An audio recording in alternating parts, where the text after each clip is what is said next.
Bonjour, dans cette vidéo je vais te parler de l'alliance, de ma compréhension de qu'est-ce que c'est une alliance vivante.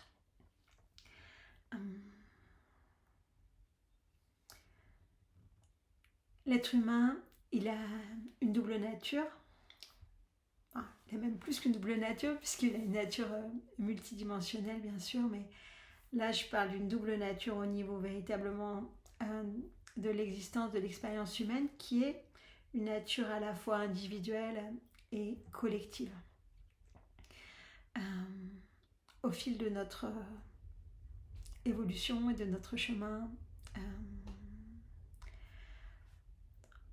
il y a un mouvement de fond social, sociétal, en tout cas dans notre civilisation occidentale, qui va vers plus d'autonomisation des êtres, des personnes, vers une individuation, une individualisation. Et cela est important, ça fait partie du développement de la conscience humaine, ça fait partie de la verticalisation des êtres, de la capacité globale à passer à l'âge adulte.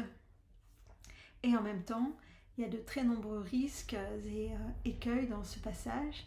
Le principal risque étant de nier la dimension collective et relationnelle humaine et de focaliser uniquement sur soi et de développer un narcissisme trop important.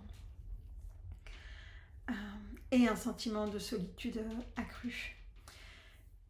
Donc tout ça, de mon point de vue, c'est passionnant. Et ça va faire appel à notre capacité consciente de nous réinventer et de réinventer la manière d'être ensemble avec nos semblables. Les anciennes structures collectives, elles sont en train de s'effondrer parce qu'elles ne sont plus adaptées en fait à ces temps-là. Traditionnellement, on était liés aux autres par des motifs de survie, par des motifs de contrainte, de compromis, ou par impossibilité consciente de faire autrement. C'est-à-dire qu'on était insérés, intégrés dans des matrices claniques, familiales, sociétales, de milieu, religieuses, culturelles, qui faisaient que en étant inséré dedans, en fait, il y avait tout un ensemble de règles auxquelles se conformer qui allaient de soi et qui ne nous permettaient pas d'être relativement libre et original et dans notre singularité, notre authenticité pleine, mais qui faisait en fait une sorte de tissu, de trame sociale qui venait programmer nos vies, nos comportements, nous conditionner et nous fournir tout un ensemble, en fait, tout un support de codes, de règles et d'injonctions. Et en échange, de la sécurité, de l'affection, des échanges sociaux, etc. Et ça, c'est en train de se déliter pour une grande part. Il y a un mouvement de fond, en fait, qui n'est pas du tout, de mon point de vue, juste dû aux écrans et ni à la... je sais pas moi, ni est-ce qu'on pourrait croire d'un égoïsme grandissant qui irait de soi, mais de mon point de vue, c'est véritablement une étape importante de la conscience humaine. Toutefois, cette étape de la conscience, elle implique d'être fin en fait dans nos réponses, dans nos choix, dans nos positionnements, pour pas tomber dans les pièges. Le premier piège, ça serait un narcissisme beaucoup trop fort qui en viendrait à se considérer comme le seul sujet de la réalité et que tout le reste, ce serait des objets. La dialectique objet-sujet, elle est passionnante. J'ai commencé à en parler et je vais continuer parce qu'il y a vraiment là, il y a un nœud gordien à trancher pour rétablir les choses dans le bon ordre. Et la conscience du sujet, en fait, d'être un sujet, c'est ça qui nous fait sortir des matrices préconditionnées et qui nous permet de nous positionner en capacité de choisir, de faire les bons choix, de nous déterminer nous-mêmes et d'honorer véritablement qui on est chacun. Donc ça, c'est merveilleux en fait de pouvoir avoir accès à ça. Et ce qui est important, c'est de comprendre que autant je suis sujet, mes pairs, mes semblables sont aussi des sujets. Et ça change tout en fait. J'insiste beaucoup là-dessus parce que actuellement, dans les milieux de, je sais pas moi, plus de développement personnel que de spiritualité, mais il y a une assertion forte qui parle notamment de la théorie du miroir, qui va bien avec le mythe de Narcisse, puisque Narcisse, il s'admire tout le temps lui-même, il admire son reflet, il est amoureux de son reflet, au point qu'il n'entend même pas Écho, qu'il aime et qui essaye de l'entraîner à venir vivre, et en fait, lui, il reste fasciné par lui-même. Ça, c'est vraiment un des gros pièges du narcissisme, qui est énormément soutenu actuellement dans le développement personnel et contre lequel je m'élève absolument. Cette assertion, elle dit qu'en fait, tout ce que je vis autour de moi, dans mes relations, dans les situations, ça n'est que moi me multipliant à l'infini, et que ce que je vois chez l'autre, c'est ce que j'aime de moi mais que je n'ai pas encore assumé, ou ce que je déteste chez l'autre, c'est des parts de moi que je n'accepte pas, etc.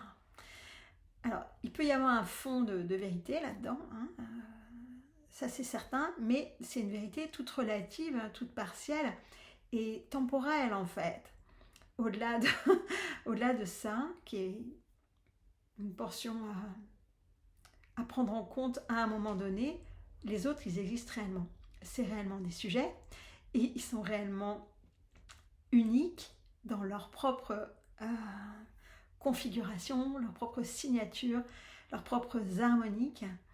Et c'est ensemble, en fait, on forme un kaléidoscope, une mosaïque d'êtres à la fois uniques et faisant partie d'un tout qui s'appelle l'humanité, l'expérience humaine. Si on s'enfonce trop dans le narcissisme, dans une vision complètement subjective, pour le coup, mais faussée, c'est-à-dire qui va se leurrer en croyant que depuis l'ego, je crée mon réel, je crée toutes mes situations et que tout ce qui se déploie n'est que mon rêve mais n'a pas d'existence propre. Il y a là, de mon point de vue, un très grand danger d'hubris, c'est-à-dire de se confondre avec Dieu, d'une part, et d'autre part, quelque chose qui crée un très profond sentiment de solitude, mais pas une solitude réussie, une solitude dans le sens d'isolement, qui peut créer vraiment un désespoir profond si on commence à y croire véritablement. Donc là, de mon point de vue, il y a quelque chose vraiment hyper important à conscientiser et à trouver en fait le juste mouvement. Oui, pour une part, j'ai une part créatrice de ma réalité, par mon positionnement, par les choix que je fais, par mon attitude, par les valeurs que je marche, par les choix relationnels que je fais. Je vais pouvoir emprunter des lignes du réel, des paliers qualitatifs, et tout ça va façonner effectivement mon existence. Mais pour autant, je partage le territoire et je partage l'environnement et je partage le monde dans lequel j'évolue avec d'autres êtres qui sont aussi sujets de leur vie. Et ça change tout parce que ça permet quoi? Ça permet que même si, voilà, depuis ma sphère, depuis ma bulle de vie, depuis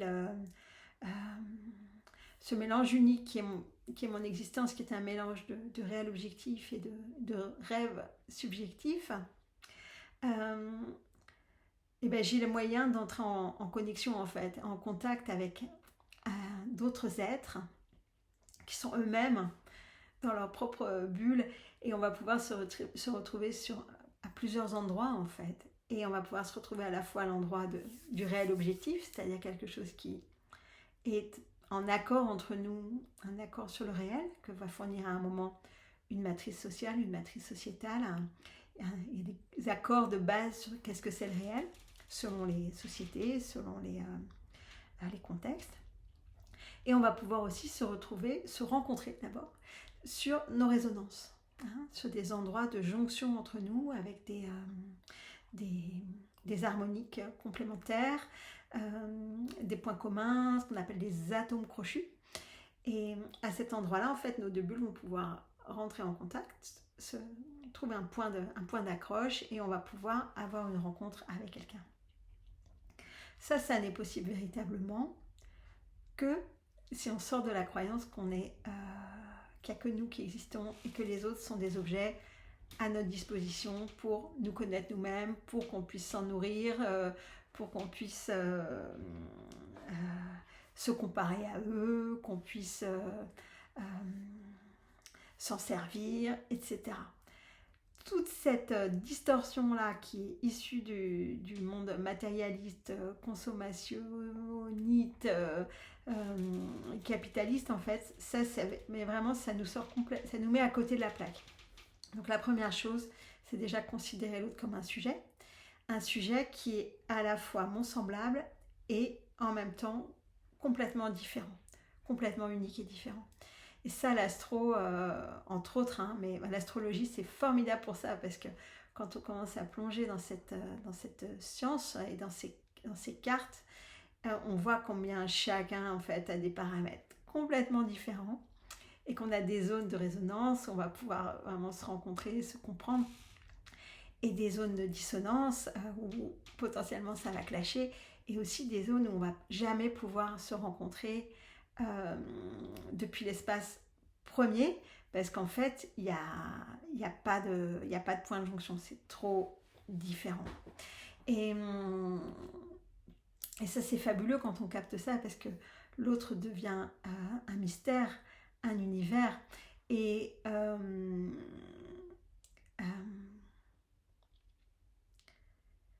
c'est là où vient toute la phrase, vous savez, tout seul on va plus vite, ensemble on va plus loin.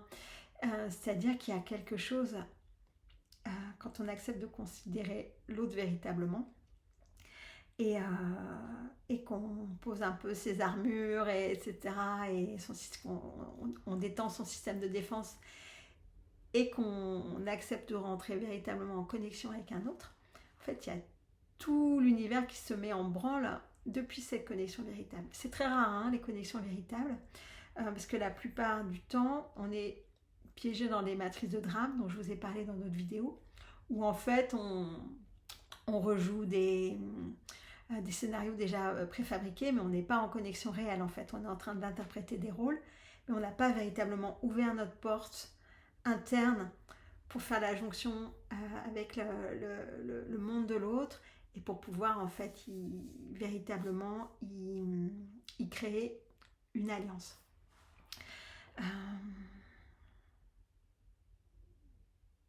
Une alliance, c'est un endroit où va y avoir en fait après la rencontre, la décision, le choix de créer une entité supérieure en fait aux deux êtres, qui va englober et qui va faire un ensemble. Alors l'alliance, elle prend pas forcément toute la place, c'est-à-dire qu'elle peut être sur vraiment quelque chose partiel en fait, dans la rencontre des êtres. Par exemple, ça peut être une alliance au niveau artistique, ou une alliance d'amitié.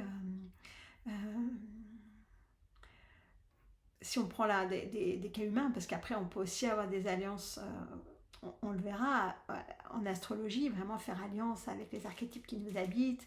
On va faire alliance aussi avec notre environnement, notre maison, avec les animaux qu'on va rencontrer ou avec lesquels on vit, avec des pierres, avec des plantes. On peut faire, en tant qu'humain porteur d'énergie, information consciente, on peut faire une alliance, c'est-à-dire ouvrir notre champ et rencontrer le champ d'une autre entité vivante. C'est à peu près infini en fait, ce avec quoi on peut faire des alliances. Tout ça, on va aller le voir ensemble et le découvrir et le creuser pendant le cercle qui est consacré aux alliances vivantes.